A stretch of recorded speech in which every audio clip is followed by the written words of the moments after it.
هغه وایي چې د شعور سترګې ړندې دي په دې ښار کې، د خدای فضل دی مزید دي په دې ښار کې، د شعور سترګې ړندې دي په دې ښار کې، د خدای فضل دی مزید دي په دې ښار کې، زما شل ځایه رښتې دي په دې ښار کې، ما ته شل ځایه خطرې دي په دې ښار کې، زما شل ځایه رښتې دي په دې ښار کې، ما ته شل ځایه خطرې دي په دې ښار کې، بلا خلک د ابلیس جامو کې ګرځي، بلا خلک پرښتې دي په دې ښار کې، بلا خلک د ابلیس جامو کې ګرځي، بلا خلک پرښتې دي په دې ښار کې.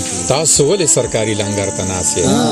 نن ستاسو خو بنګلې دي په دې ښار کې. تاسو ولې سرکاري لنګر ته ناست یې؟ نن ستاسو خو بنګلې دي په دې ښار کې. ډېر ښه شعر دی. په دې پورې پټ پات ناست سوالګر ته ګورئ، د 200 رکشې دي په دې ښار کې. د پورې پټ پات ناست سوالګر ته ګورئ، د 200 رکشې دي په دې ښار کې. چې کردار یې د پیسې نه وي اغواله، د هغه سره پیسې دي په دې ښار کې. کردار یې د پیسې نه وي اغواله، د هغه سره پیسې دي په دې ښار کې. ټول شعرونه یو شعر انتخاب هغه ټول او نوې حادثه کېږي پوهېږم، ما سره دوکه کېږي پوهېږم، نوې حادثه کېږي پوهېږم، ما سره دوکه کېږي پوهېږم، اوس ته تماشې له خلک نه راځي، اوس په تماشه کېږي پوهېږم، اوس ته تماشې له خلک نه راځي، اوس په تماشه کېږي پوهېږم. اقبال من لاله.